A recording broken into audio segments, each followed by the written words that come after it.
ഇത് വെള്ളിയാഴ്ച എടുത്ത വീഡിയോ ആണ് കേട്ടോ. അപ്പോൾ വെള്ളിയാഴ്ച അധിക ദിവസം നമ്മൾ പോത്തിറച്ചി വാങ്ങിക്കാറുണ്ട്. അപ്പോൾ ഇന്ന് തേങ്ങാച്ചോറും ഇറച്ചിയും അതേപോലെ കുമ്പളങ്ങയൊക്കെ വെച്ചിട്ടുള്ള നല്ല അടിപൊളി കറിയും ബീഫ് വരട്ടിയതൊക്കെയാണ് കേട്ടോ ഒന്ന് ഉച്ചക്കൊക്കെ ഉണ്ടാക്കുന്നത്.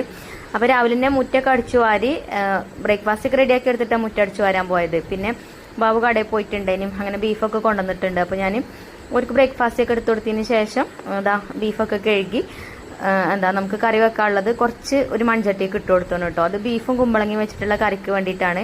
പിന്നെ അതിലേക്കുള്ള മസാലപ്പൊടികളൊക്കെ ഒന്ന് ചൂടാക്കി എടുക്കുന്നുണ്ട്. മുളക് പൊടി, മഞ്ഞൾപ്പൊടി, പെരിഞ്ജീരകം പൊടിച്ചതും അതൊക്കെ കൂടെ ഒന്ന് നല്ലോണം ചൂടാക്കി എടുത്തതിന് ശേഷം കരിക്കരുത് കേട്ടോ, കരിയാതെ ചൂടാക്കി എടുക്കണം. എന്നിട്ട് അതിലേക്ക് ഇട്ട് കൊടുത്തു.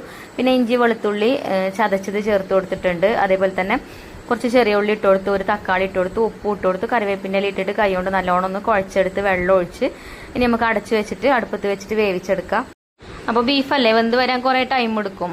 അപ്പം തീയൊക്കെ നല്ലോണം കത്തിച്ചു കൊടുത്ത് അത് അടുപ്പത്ത് വെച്ചിട്ടുണ്ട്.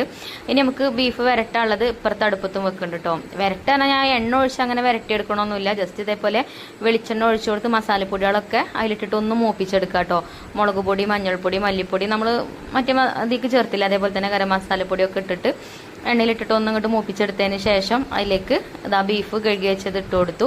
പിന്നെ അതിലേക്ക് ഇഞ്ചി വെളുത്തുള്ളി പച്ചമുളക് ചതച്ചതും അതുപോലെ തന്നെ ചെറിയ ഉള്ളി കറിവേപ്പിൻ്റെ ഇല ഉപ്പ് ഇട്ടിട്ട് നല്ലോണം ഒന്ന് മിക്സാക്കി കൊടുക്കുന്നുണ്ട്. ഇനി നമുക്ക് ജാറ് ചുഴറ്റിയിട്ട് കുറച്ച് വെള്ളം ഒഴിച്ചു കൊടുക്കുക. ഇഞ്ചി വെളുത്തുള്ളി ചതച്ച ജാറ് അങ്ങനെ അത് അടുപ്പത്ത് വെച്ചിട്ടുണ്ട് കേട്ടോ. എനിക്ക് തക്കാളി സവാളയൊന്നും ചേർത്തിട്ടില്ല കേട്ടോ. പിന്നെ റിച്ചുമോന് പള്ളിയിൽ പോയി, ബാബും പള്ളിയിൽ പോയി. റിച്ചുമോനോടെ കൂട്ടുകാരെ കൂടിയാണ് പോയത്. അങ്ങനെ ഒരു പോയതൊക്കെ കുറച്ച് നേരം ഒന്ന് നോക്കിന്ന്. പിന്നെ ഇനി നമുക്ക് ചോറ് ഉണ്ടാക്കണം. അപ്പോൾ ചോറ് നമ്മൾ തേങ്ങാച്ചോറാണ് ഉണ്ടാക്കുന്നത്. അപ്പോൾ അരി കഴുകി, അരിയും ഉലുവയും കഴുകിയാണ്ട് പിന്നെ അതിലേക്ക് തേങ്ങയും അതേപോലെ ചെറിയ ഉള്ളി ഇട്ട് ഉപ്പ് ഇട്ടിട്ട് കൈകൊണ്ട് നല്ലോണം ഞരടി ഒന്ന് കുഴച്ചെടുത്ത് തിളച്ച വെള്ളത്തേക്ക് ഇട്ട് കൊടുത്തിട്ടുണ്ട് കേട്ടോ. അപ്പം ഒന്ന് 3 അടുപ്പിലാട്ടോ കുക്കിങ്, ഗ്യാസുമ്മ ഒന്ന് കുക്ക് ചെയ്തിട്ടില്ല. അങ്ങനെ അത് ഒക്കെ അടുപ്പത്ത് വെച്ചു. പിന്നെ നമ്മൾ കുമ്പളങ്ങ കറിക്ക് ഇട്ട് കൊടുക്കണമല്ലോ. അപ്പം കുമ്പളങ്ങയൊക്കെ ചെത്തി റെഡിയാക്കി വെച്ചിട്ടോ, കഷ്ണങ്ങളൊക്കെ ആക്കി വെച്ചു. പിന്നെ ബീഫ് വന്നപ്പം കറിക്കുള്ള ബീഫ് വന്നപ്പോൾ അതിക്ക് ഇട്ട് കൊടുത്തിട്ടുണ്ട്. നല്ലോണം വെന്തിട്ടുണ്ട് കേട്ടോ. അപ്പം ഇനി നമുക്ക് ഇതിലേക്ക് കുറച്ച് തേങ്ങാപ്പാൽ ഒഴിച്ചു കൊടുക്കാം. ഈ തേങ്ങാപ്പാലും കൂടെ ഒഴിക്കുമ്പോഴാണ് കേട്ടോ ഈ കറീൻ്റെ ടേസ്റ്റ് നല്ല അടിപൊളിയായിട്ട് കിട്ടുക. അങ്ങനെ കറി അടുപ്പത്തുനിന്ന് വാങ്ങി വെച്ചിട്ടോ. തേങ്ങാപ്പാൽ ഒഴിച്ചാൽ പിന്നെ അങ്ങനെ തിളപ്പിച്ചെടുക്കണ്ടല്ലോ. കുറച്ച് നേരം കനലും ഒന്ന് വെച്ചിട്ടുണ്ടേനും. പിന്നെ അത് വറവിട്ടെടുത്തു. അതേപോലെ പോത്തിന് നമ്മളെ ബീഫും ആയിട്ടുണ്ടേനും. പിന്നെ ചോറും ആയിട്ടുണ്ട്. അപ്പോൾ ചോറ് ഞാൻ വേറൊരു പാത്രത്തേക്ക് മാറ്റിയിട്ടുണ്ട്. ഈ കുമ്പളങ്ങയും ബീഫും വെച്ചിട്ടുള്ള കറി ഒന്ന് ട്രൈ ചെയ്ത് നോക്കൊണ്ടിട്ടോ. അടിപൊളി ടേസ്റ്റാണ്. പലരും പല രീതിയിലല്ലേ ഉണ്ടാക്കുക.